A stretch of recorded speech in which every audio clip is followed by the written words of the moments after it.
African രാജ്യമായ സുഡാനിൽ കഴിഞ്ഞ 2 വർഷത്തിലധികമായി ഒരു ആഭ്യന്തര യുദ്ധം നടന്നു വന്നുകൊണ്ടിരിക്കുകയാണ്. ഇപ്പോഴിതാ അവിടെ ഒരു നരഹത്യ നടക്കുന്നു എന്ന രീതിയിലുള്ള വാർത്തകൾ നമ്മൾ കണ്ടുകൊണ്ടിരിക്കുന്നു. ഏകദേശം 50,000-ഓളം ആളുകളുടെ മരണത്തിന് കാരണമായ, ഏകദേശം 12 മില്യൺ ആളുകൾക്ക് പലായനം ചെയ്യേണ്ടി വന്ന, 24 മില്യൺ ആളുകളെ പട്ടിണിയിലാക്കിയ ഈ സംഭവത്തെ ഐക്യരാഷ്ട്ര സംഘടന ഈ കാലഘട്ടത്തിലെ ഏറ്റവും വലിയ മനുഷ്യാവകാശ പ്രശ്നം എന്നാണ് വിശേഷിപ്പിച്ചിരിക്കുന്നത്. അപ്പോൾ ഇന്നത്തെ ഈ വീഡിയോയിലൂടെ സുഡാനിൽ ഇപ്പോൾ നടക്കുന്ന പ്രശ്നങ്ങൾ എന്താണ് എന്നാണ് വിശദീകരിക്കുന്നത്. നമുക്ക് വീഡിയോയിലേക്ക് കടക്കാം. My name is Alex. What I do is explain. Welcome to Alexplain.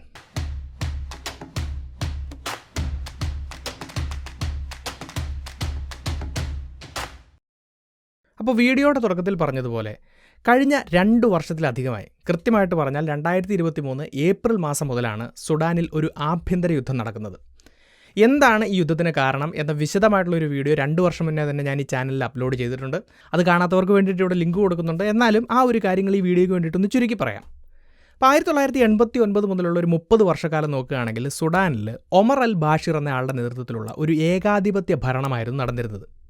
അപ്പോൾ ഈ ഒരു ഏകാധിപത്യ ഭരണത്തിനെതിരെ അവിടെ വലിയ രീതിയിലുള്ള പല പ്രതിഷേധങ്ങളും ഒരു 2000 കാലഘട്ടത്തിലൊക്കെ നടക്കുന്നത് നമുക്ക് കാണാം. പ്രത്യേകിച്ച് ഈ സുഡാൻ്റെ തെക്ക് ഭാഗങ്ങളിലുണ്ടായിരുന്ന ക്രിസ്ത്യൻ വിഭാഗത്തിൽപ്പെട്ടിട്ടുള്ള ആളുകൾ, അതുപോലെ തന്നെ സുഡാൻ്റെ പടിഞ്ഞാറ് ഭാഗത്ത് താമസിച്ചിരുന്ന നോൺ അറബ് വിഭാഗത്തിൽപ്പെട്ടിട്ടുള്ള ആളുകളൊക്കെയാണ് തങ്ങൾ നേരിടുന്ന വിവേചനത്തിൻ്റെ പേരിൽ ഇത്തരത്തിലുള്ള പ്രതിഷേധങ്ങൾക്ക് നേതൃത്വം കൊടുക്കുന്നത് എന്ന് കാണാം. അപ്പോൾ ആ പ്രതിഷേധങ്ങളെ അടിച്ചമർത്തുന്നതിന് വേണ്ടിയിട്ട് ഈ ഒമർ അൽ ബാഷിർ തൻ്റെ ഒഫീഷ്യൽ ആർമിയെ ഉപയോഗിക്കുന്നതിന് പകരം സുഡാനിലെ പടിഞ്ഞാറൻ പ്രദേശങ്ങളിലൊക്കെ താമസിച്ചിരുന്ന അറബ് ട്രൈബൽ മിലീഷ്യകളെ ഉപയോഗിക്കുകയാണ്. അപ്പോൾ ഇവരെയാണ് ജൻജാവീദ് മിലീഷ്യകൾ എന്ന് പറയുന്നത്. അപ്പോൾ ഇവരെ നോക്കുകയാണെങ്കിൽ ഇവരൊരു ഓർഗനൈസ്ഡ് ആയിട്ടുള്ള അല്ലെങ്കിൽ ഒരു ട്രെയിൻഡ് ആയിട്ടുള്ള പരിശീലനം കിട്ടിയിട്ടുള്ള ആർമിയോ ഫൈറ്റേഴ്സോ ഒന്നും അല്ല എന്ന് കാണാം. പല അറബ് ഗോത്രങ്ങളിലായിട്ട് കഴിയുന്ന ആ ഒരു പ്രദേശത്തെക്കുറിച്ചൊക്കെ കൃത്യമായിട്ട് നല്ല ധാരണയുള്ള പോരാളികളായിരുന്നു ഈ ജൻജാവീദ് മിലീഷ്യയിലുണ്ടായിരുന്നത്. അങ്ങനെ ഒമർ അൽ ബാഷിർ തനിക്കെതിരെ ആ ഒരു കാലഘട്ടത്തിൽ ഉയർന്നു വന്നിട്ടുള്ള പ്രതിഷേധങ്ങളെല്ലാം ഈ ഒരു മിലീഷ്യ ഉപയോഗിച്ച് അടിച്ചമർത്തുകയാണ്. അപ്പോൾ ഈ പ്രതിഷേധങ്ങളുടെ ഭാഗമായിട്ട് 2011 സൗത്ത് സുഡാൻ മറ്റൊരു രാജ്യമായിട്ട് സുഡാനിൽ നിന്ന് പിരിഞ്ഞു പോകുന്നുണ്ട് എങ്കിലും ഇന്നത്തെ പ്രശ്നങ്ങൾ നടക്കുന്ന ഈ പടിഞ്ഞാറെ സുഡാനിലെ ദാർഫുർ എന്ന് പറഞ്ഞിട്ടുള്ള പ്രദേശത്തൊക്കെ വളരെ ക്രൂരമായിട്ടുള്ള നടപടികളും അടിച്ചമർത്തലുമൊക്കെയാണ് ഈ ജൻജാവീദ് മിലീഷ്യയുടെ ഭാഗത്തു നിന്നുണ്ടാകുന്നത്. അവിടുത്തെ നോൺ അറബ് കമ്മ്യൂണിറ്റികളുടെ വംശഹത്യയ്ക്ക് സമാനമായിട്ടുള്ള സംഭവങ്ങൾ അവിടെ നടന്നു എന്ന് വരെ പറയപ്പെടുന്നുണ്ട്. അപ്പോൾ ഈ സംഭവങ്ങളൊക്കെ നടക്കുന്ന സമയത്ത് ഇത്തരത്തിലുള്ള ജൻജാവീദ് മിലീഷ്യകൾക്കൊന്നും സുഡാനിൽ ഒഫീഷ്യലായിട്ടുള്ള റെക്കഗ്നിഷൻ ഒന്നും ഉണ്ടായിരുന്നില്ല. സുഡാനെ സംബന്ധിച്ച് നോക്കുകയാണെങ്കിൽ അവർക്ക് സുഡാനീസ് ആംഡ് ഫോഴ്സ് SAF എന്ന് പറഞ്ഞിട്ടുള്ള ഒരു മിലിറ്ററി സ്വന്തമായിട്ടുണ്ടായിരുന്നു. എന്നാൽ 2013 ഒമർ അൽ ബാഷിറിൻ്റെ ഗവൺമെൻറ് ഈ ജൻജാവീദ് മിലീഷ്യകൾക്ക് ഒരു ഒഫീഷ്യൽ സ്റ്റാറ്റസ് കൊടുക്കുകയാണ്. അവരെ ഒഫീഷ്യലായിട്ട് അംഗീകരിക്കുകയും റാപ്പിഡ് സപ്പോർട്ട് ഫോഴ്സസ് RSF എന്ന പേരിൽ സുഡാനിലെ ഒരു പാരാമിലിറ്ററി ഫോഴ്സാക്കി അവരെ മാറ്റുകയും ചെയ്യുന്നു. ഹമേറ്റി എന്ന പേരിൽ അറിയപ്പെടുന്ന ജനറൽ മുഹമ്മദ് ഹംദാൻ ദഗാലോ ആണ് ഈ ഫോഴ്സിൻ്റെ നേതാവായിട്ട് പിന്നീട് വരുന്നത്. ഒമർ അൽ ബാഷിറിന് ഈ RSFനെ വലിയ വിശ്വാസമായിരുന്നു എന്ന് മാത്രമല്ല തൻ്റെ പേഴ്സണൽ പ്രൊട്ടക്ഷൻ ഫോഴ്സായിട്ട് അവരെ കരുതുകയും ചെയ്തിരുന്നു. എന്നാൽ 2019 ഇതിന് വലിയൊരു മാറ്റമുണ്ടാവുകയാണ്. സുഡാനിൽ ഈ ഒമർ അൽ ബാഷിറിൻ്റെ ഭരണത്തിനെതിരെ വലിയ രീതിയിലുള്ള പ്രക്ഷോഭങ്ങൾ ജനങ്ങളുടെ ഭാഗത്തുനിന്ന് ഉണ്ടാകുന്നു എന്ന് മാത്രമല്ല അവിടുത്തെ സ്വന്തം ആർമിയായിട്ടുള്ള SAF ഈ ഭരണം അട്ടിമറിക്കുന്നു. ഈ അട്ടിമറിക്ക് ബാഷിറിൻ്റെ വിശ്വസ്തരായിരുന്ന RSFും കൂട്ടുനിൽക്കുന്നതാണ് കാണുന്നത്. അങ്ങനെ ഈ RSFും SAFും ഒന്നിച്ച് ഭരണം പിടിച്ചെടുത്ത് സുഡാനിൽ ഒരു സിവിലിയൻ മിലിറ്ററി ഗവൺമെൻറ് അധികാരത്തിൽ വരികയാണ്. പിന്നീട് ആ ഗവൺമെൻറ്റിലെ സിവിലിയൻസിനെ പുറത്താക്കി ആ സൈന്യം മുഴുവൻ അധികാരവും പിടിച്ചെടുക്കുന്നുണ്ട്. അങ്ങനെ സുഡാൻ്റെ മുഴുവൻ അധികാരവും 2 നേതാക്കന്മാരിലേക്ക് മാത്രം ചുരുങ്ങുകയാണ്.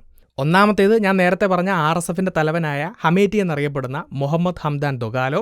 ഇനി രണ്ടാമത്തേത് അവിടുത്തെ SAFിൻ്റെ തലവനായിട്ടുള്ള ജനറൽ അബ്ദൽ ഫറ്റാ അൽ ബുർഹാൻ. അപ്പോൾ 2021 മുതൽ ഇവരുടെ ഭരണത്തിൻ്റെ കീഴിലാണ് സുഡാൻ മുന്നോട്ട് പോകുന്നതെന്ന് നമുക്ക് കാണാം. അപ്പോൾ ഇവരെ സംബന്ധിച്ചിടത്തോളം സ്വന്തം നിയന്ത്രണത്തിൻ്റെ കീഴിൽ ഒരു മുഴുവൻ സൈന്യമുണ്ട്, ഒരു രാജ്യത്തിൻ്റെ മുഴുവൻ അധികാരമുണ്ട്. അപ്പോൾ ഈ നേതാക്കന്മാർ എന്താണ് ചെയ്തത് എന്ന് ഞാൻ പറയാതെ തന്നെ നിങ്ങൾക്ക് കൃത്യമായിട്ട് മനസ്സിലാവും. അവിടെ വലിയ അഴിമതിയാണ് പിന്നീട് നടക്കുന്നത്. സുഡാൻ ഒരു റിസോഴ്സ് റിച്ച് ആയിട്ടുള്ള രാജ്യമാണ്. എണ്ണ, സ്വർണ്ണമൊക്കെയാണ് അവരുടെ പ്രധാനപ്പെട്ട നിക്ഷേപങ്ങളെങ്കിലും 2011 സൗത്ത് സുഡാൻ വേർപെട്ട് പോയതോടുകൂടി എണ്ണ നിക്ഷേപങ്ങൾ മുഴുവൻ നഷ്ടപ്പെട്ടു പോവുകയാണ്. അതുകൊണ്ട് തന്നെ സ്വർണ്ണത്തിലേക്ക് കോൺസെൻട്രേറ്റ് ചെയ്താണ് എല്ലാ കാര്യങ്ങളും ആ ഒരു സമയത്ത് സുഡാനിൽ നടന്നിരുന്നത്. ലോകത്തിൻ്റെ സ്വർണ്ണഖനി എന്നറിയപ്പെടുന്ന ആഫ്രിക്കയിലെ 3ാമത്തെ ഏറ്റവും വലിയ ഗോൾഡ് പ്രൊഡ്യൂസിങ് കൺട്രി ആയിട്ട് പിന്നീട് സുഡാൻ മാറുന്നുണ്ട്. അപ്പോൾ ഹമേറ്റിയെ സംബന്ധിച്ചിടത്തോളം ഇതൊരു സുവർണ്ണ അവസരമായിരുന്നു. കാരണം എന്താണെന്ന് ചോദിച്ചു കഴിഞ്ഞാൽ ഈ RSFിൻ്റെ അധികാരം നിലനിൽക്കുന്ന സ്ഥലങ്ങളിലെല്ലാം ധാരാളം സ്വർണ്ണ ഖനികൾ ഉണ്ടായിരുന്നു എന്ന് നമുക്ക് കാണാം. അപ്പോൾ ഈ കഴിഞ്ഞ കാലഘട്ടങ്ങളിൽ ടൺ കണക്കിന് സ്വർണം കുഴിച്ചെടുത്ത് UAE പോലെയുള്ള മാർക്കറ്റുകളിൽ വിറ്റ് ഇയാൾ ധാരാളം പണം സമ്പാദിക്കുന്നുണ്ട്. ഇനി ഇത് മാത്രമല്ല, തൻ്റെ കീഴിലുള്ള RSFനെ ഒരു പ്രൈവറ്റ് ആർമിയെപ്പോലെ ഉപയോഗിച്ചുകൊണ്ടും ഇദ്ദേഹം പണം ഉണ്ടാക്കുന്നുണ്ട്. ഇപ്പോൾ ഒരു ഉദാഹരണം നോക്കുകയാണെങ്കിൽ യമൻ, ലിബിയ ഇങ്ങനെയുള്ള സ്ഥലങ്ങളിലേക്ക് പല പ്രശ്നങ്ങളിലും ഫൈറ്റേഴ്സിനെ സപ്ലൈ ചെയ്തുകൊണ്ട് ഇയാൾ പണം ഉണ്ടാക്കുന്നത് നമുക്ക് കാണാം. അപ്പോൾ ഈ രീതിയിലെല്ലാം ഈ രണ്ട് നേതാക്കന്മാരും അവരുടെ അധികാരം ദുർവിനിയോഗം ചെയ്തും അഴിമതി നടത്തിയും രാജ്യത്തിൻ്റെ റിസോഴ്സ് കൊള്ളയടിച്ച് കള്ളക്കടത്ത് നടത്തിയുമൊക്കെ മുന്നോട്ട് പോവുകയായിരുന്നു. അപ്പോൾ അങ്ങനെ മുന്നോട്ട് പോകുമ്പോഴാണ് ഈ രണ്ട് നേതാക്കന്മാർക്കുമിടയിൽ അധികാരവുമായി ബന്ധപ്പെട്ടിട്ട് പലതരത്തിലുള്ള പ്രശ്നങ്ങളും ഉണ്ടാകുന്നത്. അപ്പോൾ ഇവരുടെ ഈ അധികാര വടംവലി ഇവരുടെ കീഴിലുള്ള ആർമികൾ പിന്നീട് ഏറ്റെടുക്കുകയാണ്. അങ്ങനെയാണ് 2023 ഏപ്രിൽ മാസത്തിൽ സുഡാനിൽ ഒരു ആഭ്യന്തര യുദ്ധം അല്ലെങ്കിൽ ഒരു സിവിൽ വാർ പൊട്ടിപ്പുറപ്പെടുന്നത്. അപ്പോൾ അധികാരം പിടിച്ചെടുക്കാനും സുഡാനിലെ മാക്സിമം പ്രദേശങ്ങൾ തങ്ങളുടെ കീഴിൽ കൊണ്ടുവരാനും വേണ്ടിയിട്ട് ഈ RSFൻ്റെയും SAFൻ്റെയും ഇടയിലുള്ള യുദ്ധം സുഡാനിലെ മുഴുവൻ ഭൂപ്രദേശങ്ങളിലേക്കും വ്യാപിക്കുകയാണ്. കാരണം ഭൂമി കൈവശമുണ്ടെങ്കിലേ ധാതുക്കൾ കുഴിച്ചെടുക്കാനും പണമുണ്ടാക്കാനും ഒക്കെ സാധിക്കുകയുള്ളൂ. അപ്പോൾ ഇവിടെ ഒരു കാര്യം നമ്മൾ മനസ്സിലാക്കണം. ഈ അൽ ബുർഹാൻ്റെയും SAFൻ്റെയും നേതൃത്വത്തിലുള്ള ഈ ഒരു വിഭാഗത്തിനെയാണ് UN ഒക്കെ സുഡാൻ്റെ ഒഫീഷ്യൽ ഗവൺമെൻറ്റായിട്ട് അംഗീകരിച്ചിട്ടുള്ളത്. ഇവരുടെ ഭാഗത്തു നിന്നും ഈ RSFന് പിന്നീട് പലതരത്തിലുള്ള തിരിച്ചടികൾ കിട്ടുന്നുണ്ട്. അവർ പിടിച്ചടക്കിയ പല സ്ഥലങ്ങളും SAF തിരിച്ചു പിടിക്കുന്നത് നമുക്ക് കാണാം. അപ്പോൾ ഈ ഹമേറ്റിയും RSFും പുതിയൊരു പദ്ധതി തീരുമാനിക്കുകയും അത് നടപ്പിലാക്കുകയും ചെയ്യുന്നത് കാണാം. അതെന്താണെന്ന് വെച്ചാൽ ഈ RSFന് മേൽക്കോയ്മയുള്ള അതുപോലെ തന്നെ ഒരുപാട് സ്വർണ്ണഖനികളുള്ള സുഡാൻ്റെ പടിഞ്ഞാറൻ ഭാഗം, അതിനെയാണ് ദാർഫുർ റീജിയൻ എന്ന് പറയുന്നത്. അപ്പോൾ ആ ഭാഗങ്ങൾ മുഴുവനായിട്ടും തങ്ങളുടെ കീഴിൽ കൊണ്ടുവരിക എന്നുള്ളതായിരുന്നു ഈ RSFൻ്റെ പുതിയ പ്ലാൻ. ഇപ്പോൾ നോക്കുകയാണെങ്കിൽ പണ്ട് മുതലേ തന്നെ അവിടുത്തെ കുറേയൊക്കെ സ്ഥലങ്ങൾ ഇവരുടെ കൺട്രോളിൻ്റെ കീഴിലായിരുന്നു എന്ന് നമുക്ക് കാണാം. അപ്പോൾ ആ ഒരു പദ്ധതി മുന്നോട്ട് കൊണ്ടുപോകാൻ വേണ്ടിയിട്ട് ഈ RSFന് സാധിക്കുകയാണ്. ദാർഫുർ പ്രദേശത്തെ ഒട്ടുമിക്ക പ്രദേശങ്ങളും അവർ കൈക്കലാക്കുന്നു എന്ന് മാത്രമല്ല, ഞാൻ നേരത്തെ പറഞ്ഞ പോലെ ഇങ്ങനെ കൈക്കലാക്കുന്ന പ്രദേശങ്ങളിലെല്ലാം ക്രൂരമായിട്ടുള്ള ആക്രമണങ്ങളും അവിടുത്തെ നോൺ അറബ് വിഭാഗങ്ങളുടെ കൂട്ടക്കൊലകളുമൊക്കെ നടത്തിയാണ് ഇവർ മുന്നോട്ട് പോയിരുന്നത് എന്ന് നമുക്ക് കാണാം. അപ്പോൾ ഇത്തരത്തിൽ RSF പിടിച്ചടക്കിയ അവസാനത്തെ പ്രദേശമാണ് ഈ നോർത്ത് ഡാർഫൂറിൻ്റെ തലസ്ഥാനം കൂടിയായിട്ടുള്ള അൽ ഫാഷിർ എന്ന് പറഞ്ഞിട്ടുള്ള പ്രദേശം. ഏകദേശം 18 മാസത്തോളം യുദ്ധം ചെയ്യുകയും പല ഉപരോധങ്ങൾ തീർക്കുകയും ചെയ്താണ് RSF ഈ പ്രദേശം പിടിച്ചടക്കുന്നത് എന്ന് നമുക്ക് കാണാം. ഒക്ടോബറിൻ്റെ അവസാനത്തോടുകൂടി SAF ഇവിടുത്തെ തോൽവി സമ്മതിക്കുകയും ഈ ഒരു സ്ഥലത്ത് നിന്ന് പിന്മാറുകയും ചെയ്യുന്നുണ്ട്. അപ്പോൾ ഇപ്പോഴത്തെ സുഡാൻ്റെ മാപ്പ് നമ്മൾ പരിശോധിക്കുകയാണെങ്കിൽ സുഡാൻ്റെ പടിഞ്ഞാറൻ പ്രദേശങ്ങളെല്ലാം RSFൻ്റെ കീഴിലും കിഴക്കൻ മേഖലകളെല്ലാം SAFൻ്റെ കീഴിലുമാണ് എന്ന് നമുക്ക് കാണാം. ഇനി ഈ അൽ ഫാഷിർ എന്ന് പറഞ്ഞിട്ടുള്ള പ്രദേശം പിടിച്ചടക്കിയതോടുകൂടി RSF മറ്റ് സ്ഥലങ്ങളിൽ ചെയ്ത അതേ ക്രൂരതകൾ തന്നെ ഇവിടെയും ചെയ്യുകയാണ്. അതായത് ആളുകളെ തിരഞ്ഞുപിടിച്ച് ആക്രമിക്കുകയും കൊലപ്പെടുത്തുകയും ചെയ്യുന്നു. പ്രത്യേകിച്ച് ഞാൻ നേരത്തെ പറഞ്ഞതുപോലെയുള്ള നോൺ അറബ് വിഭാഗങ്ങളായിട്ടുള്ള ഫുർ, സഗാവ, ബെർട്ടി മുതലായ വിഭാഗത്തിൽപ്പെട്ടിട്ടുള്ള ആളുകളുടെ വസ്തുവകകൾ കൊള്ളയടിക്കുക, അവിടുത്തെ പുരുഷന്മാരെ തിരഞ്ഞുപിടിച്ച് കൊലപ്പെടുത്തുക, അവിടുത്തെ സ്ത്രീകളെ മാനഭംഗപ്പെടുത്തുക തുടങ്ങി വളരെ ക്രൂരമായ ഒരു എത്നിക് ക്ലെൻസിംഗ് ആണ് അവിടെ നടക്കുന്നത് എന്നാണ് വാർത്തകൾ ഇപ്പോൾ സൂചിപ്പിക്കുന്നത്.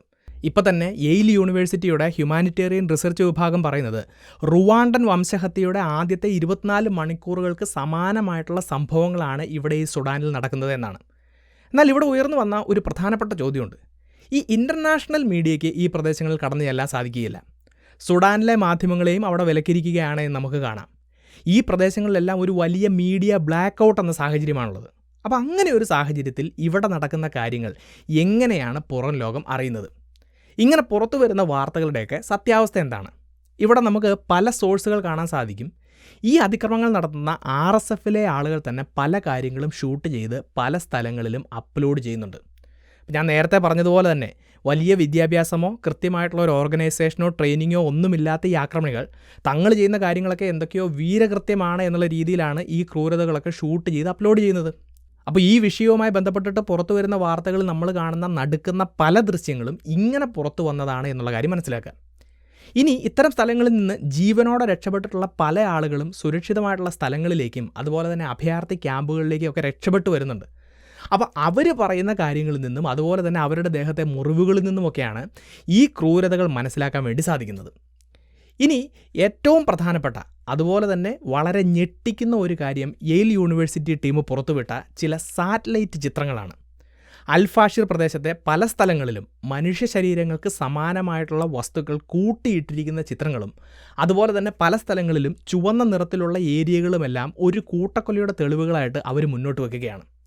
അപ്പോൾ ഇത്തരത്തിൽ പുറത്തു വരുന്ന തെളിവുകളുടെ അടിസ്ഥാനത്തിലാണ് ആശുപത്രികൾക്ക് നേരെ പോലും ക്രൂരമായിട്ടുള്ള ആക്രമണങ്ങൾ നടക്കുന്നുണ്ട് എന്നും അതുപോലെ തന്നെ നഗരത്തിന് ചുറ്റും ചെറിയ മതിലുകൾ തീർത്ത് ആളുകൾ നഗരത്തിൽ നിന്നും രക്ഷപ്പെടാൻ അനുവദിക്കാത്തതും പുറത്തുനിന്ന് വരുന്ന സഹായങ്ങൾ തടഞ്ഞ് ആളുകളെ പട്ടിണിക്കിട്ട് കഷ്ടപ്പെടുത്തുന്നതും പോലെയുള്ള പല വാർത്തകളും നടുക്കുന്ന പല കാര്യങ്ങളും ലോകത്തിന് മുന്നിൽ എത്തുന്നത് എന്നുള്ള കാര്യം മനസ്സിലാക്കുക. ഇനി ഇവിടെ പ്രധാനപ്പെട്ട മറ്റൊരു കാര്യം കൂടെ മനസ്സിലാക്കണം. ഇത്രയും വഷളായ ഈ പ്രശ്നത്തിന് മറ്റു വിഷയങ്ങൾക്ക് കിട്ടുന്നത് പോലെയുള്ള മാധ്യമ ശ്രദ്ധ കിട്ടുന്നില്ല എന്ന് മാത്രമല്ല, മറ്റു വിഷയങ്ങളുടെ പോലെയുള്ള വലിയ സമാധാന ശ്രമങ്ങളും ഇവിടെ നടക്കുന്നില്ല. ഇപ്പോൾ തന്നെ US, UAE, സൗദി, ഈജിപ്ത് ഇങ്ങനെയുള്ള രാജ്യങ്ങളുടെ ക്വാഡ് ഗ്രൂപ്പ് വാഷിങ്ടണിൽ വെച്ച് ചില ചർച്ചകൾ നടത്തുകയും അതുപോലെ European union, African union, UK മുതലായ ചില രാജ്യങ്ങൾ ചില ചർച്ചകൾ നടത്തുകയൊക്കെ ചെയ്യുന്നുണ്ടെങ്കിലും ഇതിൻ്റെ ഭാഗമായിട്ട് ഒരു തീരുമാനവും ഈ കാര്യത്തിലുണ്ടായിട്ടില്ല. ഈ പ്രശ്നം കൂടുതൽ സങ്കീർണമാക്കുന്ന മറ്റൊരു കാര്യവും കൂടിയുണ്ട്. അത് ഈ ആഭ്യന്തര യുദ്ധത്തിലെ രണ്ട് വിഭാഗങ്ങളായിട്ടുള്ള RSFനും SAFനും ശക്തമായ പിന്തുണ കൊടുക്കുന്ന പല രാജ്യങ്ങളും സംഘടനകളുമൊക്കെ ഉണ്ട് എന്നുള്ളതാണ്. ഇപ്പോൾ തന്നെ UAE RSFനെ പിന്തുണയ്ക്കുന്നു, സഹായിക്കുന്നു എന്നൊക്കെയുള്ള ആരോപണങ്ങൾ പല ഭാഗത്തു നിന്നും ഉയർന്നു വരുന്നത് നിങ്ങൾ കേട്ടിട്ടുണ്ടാവും. സുഡാൻ്റെ ഗവൺമെൻറ്, അതായത് SAF പറയുന്നത് ഈ RSF കടത്തുന്ന സ്വർണം മുഴുവൻ വാങ്ങുന്നത് UAE ആണെന്നും അതുകൊണ്ടാണ് അവർ ഈ RSFന് വലിയ രീതിയിലുള്ള പിന്തുണ നൽകുന്നതും എന്നാണ്. ഇപ്പം തന്നെ നോക്കുകയാണെങ്കിൽ ഇപ്പോൾ നടക്കുന്ന ഈ ആക്രമണങ്ങൾക്കുള്ള പല ആയുധങ്ങളും ചാഡ്, ഉഗാണ്ട പോലെയുള്ള രാജ്യങ്ങളിലൂടെ സുഡാനിലേക്ക് UAE എത്തിക്കുന്നുണ്ട് എന്നുള്ള ഒരു ആരോപണം SAF പുറത്തുവിടുന്നുണ്ട്. അപ്പോൾ അതുകൊണ്ട് തന്നെ ഒരു വംശഹത്യയ്ക്ക് UAE കൂട്ടുനിൽക്കുന്നു എന്ന പേരിൽ ഇൻ്റർനാഷണൽ കോർട്ട് ഓഫ് ജസ്റ്റിസ് ICJയിൽ സുഡാൻ ഒരു പരാതി നൽകുകയും ചെയ്തിരുന്നു. എന്നാൽ ICJ ആ ഒരു പരാതി തള്ളിക്കളയുകയാണ്. ഇത് തങ്ങളുടെ ജൂറിസ്ഡിക്ഷനിൽ വരില്ല എന്ന പേരിലാണ് അവർ തള്ളിക്കളയുന്നത്. അപ്പോൾ UAE ICJയുടെ ഈ വിധി അംഗീകരിക്കുകയും ഇത് മീഡിയ ക്യാമ്പയിന് വേണ്ടിയിട്ട് SAF മെനഞ്ഞെടുത്ത ഒരു കള്ളക്കഥയാണ് എന്ന് പറഞ്ഞ് ഈ ഒരു ആരോപണത്തെ പൂർണ്ണമായിട്ടും തള്ളുകയും ചെയ്യുന്നുണ്ട്. ഇനി ഇത് മാത്രമല്ല, ഇത്തരം ആരോപണങ്ങൾ ഉന്നയിച്ചതിൻ്റെ പേരിൽ SAF UAEയോട് മാപ്പ് പറയണം എന്നുള്ളൊരു പ്രഖ്യാപനം അവരുടെ ഭാഗത്തുനിന്ന് വരുന്നു. ഇനി ഇതോടൊപ്പം ഒക്ടോബർ അവസാനം സുഡാനിൽ നടക്കുന്ന ആക്രമണങ്ങളെ UAE അപലപിക്കുകയും അൽഫാഷിർ പോലെയുള്ള പ്രദേശങ്ങളിലേക്ക് $100 മില്യൺ സഹായവും അവർ പ്രഖ്യാപിച്ചിട്ടുണ്ട്. അപ്പോൾ ഈ രീതിയിൽ ഈ പ്രശ്നങ്ങളിൽ തങ്ങളുടെ ഭാഗത്തു നിന്ന് RSFന് യാതൊരു തരത്തിലുള്ള സഹായവും കിട്ടുന്നില്ല, ഇത് വെറും ആരോപണങ്ങൾ മാത്രമാണ് എന്ന് പറഞ്ഞ് UAE ഇതിനെ തള്ളിക്കളയുകയാണ്. ഇനി നമ്മൾ SAFൻ്റെ കാര്യം നോക്കുകയാണെങ്കിൽ പ്രധാനമായിട്ടും അയൽ രാജ്യമായിട്ടുള്ള ഈജിപ്തിൻ്റെ സപ്പോർട്ട് അവർക്ക് ലഭിക്കുന്നുണ്ട് എന്നാണ് പറയപ്പെടുന്നത്. ഇപ്പോൾ തന്നെ SAFൻ്റെ നിയന്ത്രണത്തിലുള്ള സുഡാനുമായിട്ട് അവർ അതിർത്തി പങ്കിടുന്നതുകൊണ്ടും നൈൽ നദി സുഡാനിലൂടെ ഈജിപ്തിലേക്ക് പ്രവേശിക്കുന്നതുമെല്ലാം ഈ പിന്തുണയ്ക്ക് കാരണമാണ് എന്ന് പറയപ്പെടുന്നു. ഈജിപ്തിന് പുറമെ തുർക്കിയെ, റഷ്യ, ഇറാൻ പോലെയുള്ള രാജ്യങ്ങളും SAFനെ സപ്പോർട്ട് ചെയ്യുന്നുണ്ട് എന്നാണ് പറയപ്പെടുന്നത്. അപ്പോൾ ഈ പറഞ്ഞിട്ടുള്ള ആരോപണങ്ങളൊക്കെ ശരിയാണെങ്കിൽ ഇത്തരത്തിലുള്ള വിദേശ ശക്തികളുടെ ഇടപെടലുകൾ ഈ ഒരു പ്രശ്നത്തെ കൂടുതൽ വഷളാക്കുന്നുണ്ട് എന്നുള്ള കാര്യം മനസ്സിലാക്കുക. അതുകൊണ്ട് സമാധാനത്തിനുള്ള ശക്തമായിട്ടുള്ള ഇടപെടലുകൾ പുറത്തുനിന്നും ഉണ്ടാവാതെ ഈ ഒരു പ്രശ്നം രമ്യമായി പരിഹരിക്കാനുള്ള സാധ്യത വളരെ കുറവാണ് എന്ന് ഇപ്പം നിങ്ങൾക്ക് മനസ്സിലായിട്ടുണ്ടാവും. ഇനി ഈ ഒരു പ്രശ്നം പരിഹരിക്കാതെ മുന്നോട്ട് പോയി കഴിഞ്ഞാൽ അത് സുഡാൻ്റെ മറ്റൊരു വിഭജനത്തിലേക്കാവും നയിക്കുന്നത് എന്നുള്ള ഒരു അഭിപ്രായവും ഉയർന്നു വരുന്നുണ്ട്. എന്തൊക്കെയായാലും നമ്മൾ ഈ ഒരു വിഷയവുമായി ബന്ധപ്പെട്ട് മനസ്സിലാക്കേണ്ട ഏറ്റവും പ്രധാനപ്പെട്ട കാര്യം, റിസോഴ്സിന് വേണ്ടിയും പണത്തിനു വേണ്ടിയും അധികാരത്തിനു വേണ്ടിയും കേവലം 2 നേതാക്കന്മാർ നടത്തുന്ന ഈ ഒരു യുദ്ധത്തിൽ ജീവനും ജീവിതവും എല്ലാം നഷ്ടപ്പെടുന്നത് സാധാരണക്കാരായിട്ടുള്ള ആളുകൾക്കാണ്. അത് ഈ സുഡാൻ വിഷയത്തിൽ മാത്രമല്ല, ലോകത്തിലെ എല്ലാ യുദ്ധങ്ങളുടെയും അവസ്ഥ എന്ന് പറയുന്നത് ഇത് തന്നെയാണ് എന്നുള്ളത് മനസ്സിലാക്കുക. അതുകൊണ്ട് എത്രയും വേഗം ലോകത്തിലെ നേതാക്കന്മാർക്ക് വകതിരിവുണ്ടാവട്ടെ എന്നും യുദ്ധങ്ങൾ അവസാനിക്കട്ടെ എന്നും നമുക്ക് പ്രത്യാശിക്കാം. സോ ഈ ഒരു വിഷയത്തെക്കുറിച്ചുള്ള നിങ്ങളുടെ അഭിപ്രായങ്ങളും നിർദ്ദേശങ്ങളും സംശയങ്ങളും നിങ്ങൾക്കറിയാവുന്ന എക്സ്ട്രാ പോയിന്റുകളും തീർച്ചയായിട്ടും നിങ്ങൾ കമൻറ്റ് ബോക്സിൽ രേഖപ്പെടുത്തുക. ഈ ഒരു വീഡിയോ മറ്റുള്ളവർ കാണുന്നത് നല്ലതാണ് എന്ന് തോന്നുന്നുണ്ടെങ്കിൽ തീർച്ചയായിട്ടും നിങ്ങൾ ഈ വീഡിയോ ഷെയർ ചെയ്യുക. ഇതുപോലത്തെ ടോപ്പിക്സുമായി വീണ്ടും വരുന്നത് വരേക്കും നന്ദി.